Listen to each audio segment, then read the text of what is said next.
August Belmont was the head of the Democratic National Committee for decades, but he wasn't an American.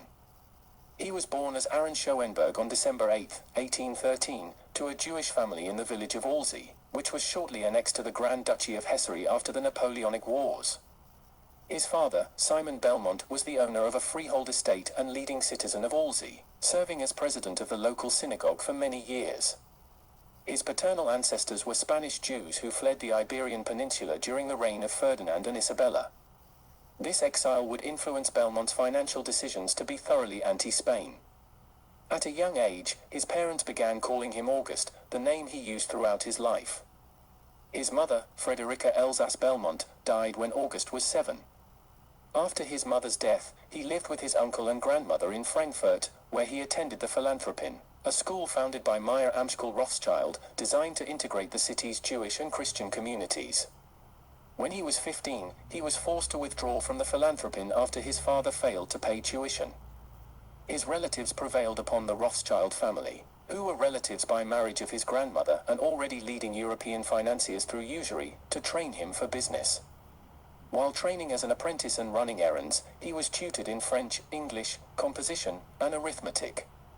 In 1832, his training was rewarded with an appointment as confidential clerk. 2 years later, he became secretary and traveling companion to one of the firm's partners. In 1837, the Rothschild branches in Paris and London became concerned with their holdings in the Spanish Empire, which had been destabilized by the Carlist War. As a bank, when a society stabilized and stopped needing money, the bank destabilized. They sent Belmont to sail for Cuba via New York City. Reaching New York amid the Panic of 1837, Belmont learned that the Rothschilds' American agent, J.L. and S.I. Joseph and Company, had collapsed under liabilities of $7 million. As the situation called for a response from Europe more rapid than communications technology permitted, Belmont acted on his own judgment to postpone his trip to Cuba and superintend the Rothschild interests in New York, establishing August Belmont and Company at 78 Wall Street. The Rothschilds eventually approved his decision, making him their permanent agent in the United States. From 1837 to 1842, Belmont experienced instantaneous success, serving as disbursing agent, dividend collector, and newsgatherer for the Rothschilds and their customers. The new financial house also invested in foreign exchange markets, commercial and private loans, commercial paper, and handled deposits. Belmont's European connections attracted private investment from corporations, railroads, and state and local governments. In the wake of the Panic of 1837, Belmont was able to use Rothschild credit to buy up wildcat banknotes, securities, commodities, and property at severely depressed rates, sometimes as low as 10 cents to the dollar. Using early modern securitization techniques, he was a pioneer on Wall Street, rapidly shifting money and commodities in complex international spirals of credit New York City had not seen before. Belmont introduced the something-for-nothing technique to America, money in exchange for a security which was supposedly linked to inventory or something that could not be easily measured or attained. The concept of usury at such high levels is inherently UN-American, which was based in the Christian system of lending, which is solidly anti-usury. Belmont was also considered a skilled arbitrageur, earning him the nickname King of the Money Changers. Within 3 years of his arrival in the city, he had amassed a personal fortune of $100,000, $2,684,127 in 2021, making him one of the richest men in New York and one of the 3 most important private bankers in the United States. He was still only 26. In contrast, when Hurst was 26, he was trying to manage his first San Francisco newspaper and had to leave Harvard in disgrace. In the later half of the 1840s, Belmont's autonomy from the Rothschilds grew, and their relationship declined somewhat. When Belmont was tasked with mentoring Alphonse James de Rothschild on a visit to America in 1849, he privately told his sister he feared he was training his replacement. Alphonse ultimately returned to Europe to lead the family's Parisian holdings. Belmont was a lifelong member of the Democratic Party who first engaged in political campaigning in 1844. The same year he was naturalized as a citizen, by supporting James K. Polk for president in the hotly contested presidential election. The same year, he became the Consul General of the Austrian Empire in New York City, representing the Habsburg family in diplomatic matters throughout the mid-Atlantic states. He resigned the position in 1850 over objections to the regime's policies towards Hungary, which had become a major cause célèbre in the United States, and his growing interest in American politics. He also had strong ties to the Netherlands and served as minister to the Netherlands for a few years. Shortly after Franklin Pierce's 1852 election, Belmont proposed to Secretary of State James Buchanan a plan to purchase and annex Cuba through military and diplomatic pressure on the unstable Kingdom of Spain, along with financial pressure from the Rothschilds and other European banking houses which held Spanish government bonds, and could threaten the government with bankruptcy. Belmont held onto the grudge of Spain kicking the Jews out due to their heavy involvement in prostitution and usury in the 1400s. In the letter, Belmont proposed that President-elect Franklin Pierce could, through his ministers to London and the Bourbon monarchies in Paris and Naples, create a diplomatic climate favorable to Spanish capitulation. En route to The Hague, Belmont visited Buchanan and Lionel de Rothschild in London and several gentlemen of influence in Madrid. He reported to Washington that Spain was unstable and desperate for financial relief, but also proposed rebellion in Cuba as an alternative to a direct sale, if blocked by Castilian pride. This would occur again and again, and may have only stopped upon the rise of the communists against the Western-backed Batistas. This Castilian pride is also simply Spain holding on to its Cuban assets. In October 1853, Belmont requested from Marcia a secret fund of $40,000 to $50,000, millions of dollars today, to bribe Spanish officials to support Cuban independence, aka Cuba becoming a slave to the United States, and he opened back-channel negotiations with the Spanish minister to the Netherlands, a personal friend who favored the sale.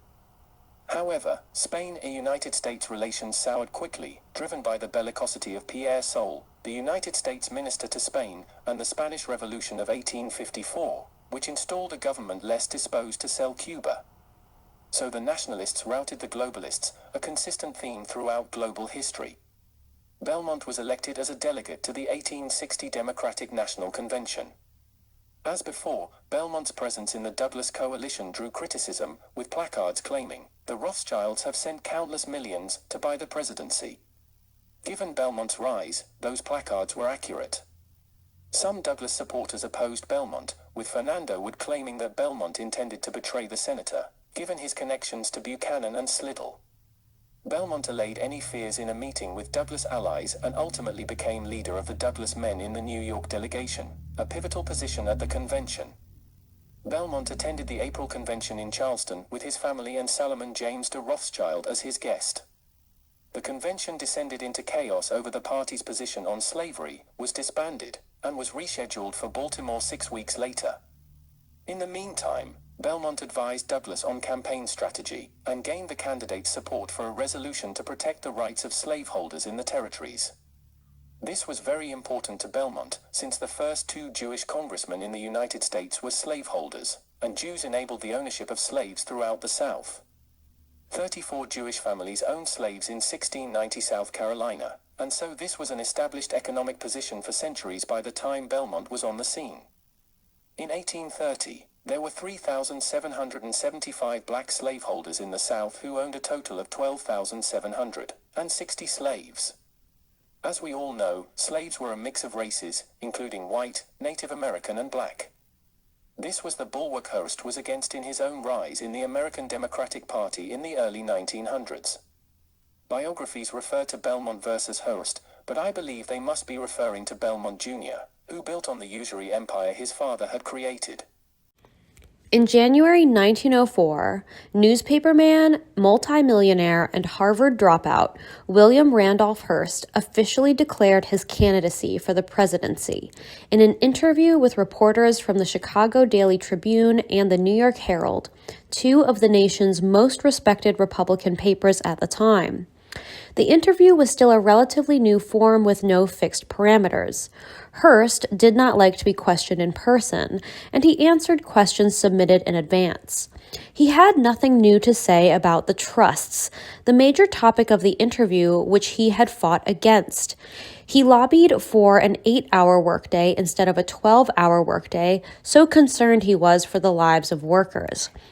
There has been a debate whether Hearst actually cared for American workers or simply wanted power. But He emphasized that he was not proposing the elimination of all trusts and combinations, only the bad ones, a position which was neither terribly radical nor very much different from President Roosevelt's, who fought against child labor. Where Hearst differed from Roosevelt and from every Democrat with a national reputation was in his support for labor unions. Without unions demanding higher wages, he argued, the nation might well move in the direction of China and India, where rich mandarins and rajas lord it over starving populations.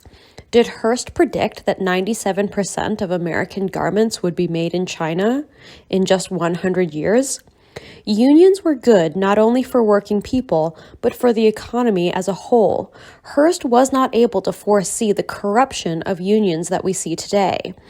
The prosperity of the merchant, manufacturer, farmer, book publisher, theater owner, and actor, this was Hearst's list, depended on the purchasing power of the mass of the people.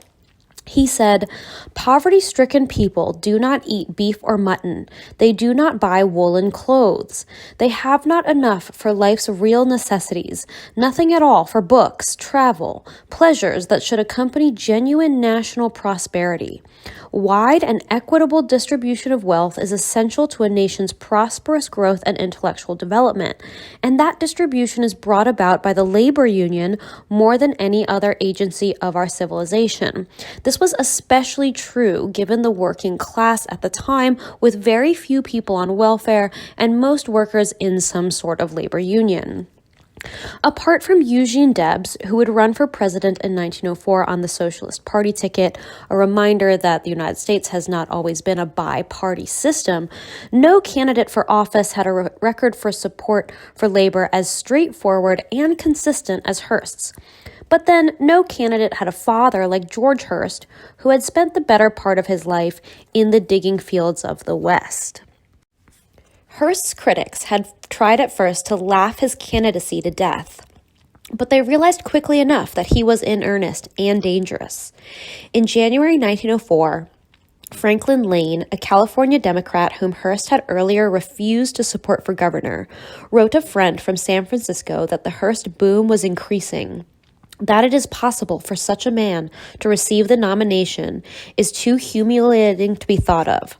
In February, Mayor Harrison of Chicago called a meeting of Cook County leaders to plan an anti-Hearst strategy before it was too late. The trust money was just too important. This is one of the first times in American history we see the gathering of the media controlled by a certain group against one man. In March 1904, the first delegates to the National Convention were chosen in Rhode Island. To the dismay of conservative Democrats and journalists around the country, Hearst won 6 of 8 seats. The New York Times, which under the Jew Adolph Oakes had become an outspoken opponent of the more socialist wing of the Democratic Party, sounded the alarm. In its lead editorial on March 12, 1904, The Ambitions of Mr. Hearst, the paper built on gossip against Hearst from other magazines, and asserted that while Hearst would never get the nomination, the work he and his organizers are doing and the money they are spending will have a certain effect, an evil effect, upon the body politic and upon the fortunes of the Democratic Party. He makes his appeal solely to restlessness and discontent. He represents the sterile policy of agitation, nothing more. That is to say, Mr. Hearst stands for absolutely nothing but the arraying of class against class in the United States. The Hearst bandwagon rolled merrily along through the winter and early spring of 1904, picking up support in the Middle West and the West. And as the New York Times explained to its readers in an April 1st editorial, The Hearst Disease, the publisher was winning delegates by appealing with equal fervor and greater recklessness to the very prejudices and passions aroused in the Democratic Party for class welfare. Here and there, Democrats are found, in some states many Democrats, who, having welcomed Mr. Bryan as the great deliverer, now acclaim Mr. Hearst as the appointed continuer of his work. The Democratic Democrats showed signs of beginning to expel the Hearst poison and uniting behind the candidacy of Judge Alton Parker of New York, an old-school Democrat and solidly pro-business. Judge Parker was firmly in the grip of the conservative Belmont-funded wing of the party. The Hearst camp responded to the relentless editorial criticism in the New York Times with an editorial in the Morning American and the Evening Journal. It cannot be understated how important it was for the Hearst campaign to fight back. It accused Adolph Oakes of being in the pay of Judge Parker's chief supporter, the Wall Street financier August Belmont and Belmont Jr. Though Belmont was a Times stockholder, as was J.P. Morgan, there was no evidence that either of them had interfered in the paper's editorial policy, but letters could have been burned. The editorial employed by Hearst portrayed Oakes as an oily little commercial gentleman who had come cringing into Mr. Belmont's office with oily smiles, curved shoulders, and nervously rubbing his hands. Until this, the Hearst papers had not stooped to this sort of caricature that you could find by the Jew Pulitzer or Oakes. In the heat of political battle, Hearst's editorial writers had begun to bring out all of the weapons in the populist arsenal, populist meaning anybody could use them, including attacks which linked Wall Street financiers like Belmont and their supporters like Oakes to the Rothschilds. This is something that Hearst would gain criticism for again and again, and the ignorance of all of the attacks against Hearst, attacks against his wife, a former showgirl, attacks against his mother, attacks against his family, seem to have been ignored in the fact that Hearst simply responded in kind. By mid-April, the campaign for the Democratic nomination for president had reached a critical stage with the convening of the New York State Convention in Albany. Though Hearst realized he had no chance of winning a majority of the New York delegates, he kept forward, and he expected to pick up enough to keep his bandwagon rolling. But it soon became apparent that ex-Governor David Hill had the votes to instruct, or pressure, or bribe all the New York delegates to vote for the candidate who won the majority, thereby assuring that Parker would leave Albany with 78 delegates and Hearst 0.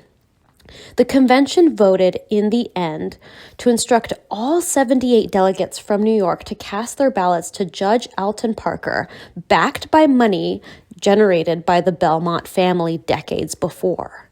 The defeat in New York slowed the Hearst bandwagon to a crawl, and it would be New York that ended up defeating Hearst's political ambitions in 1905.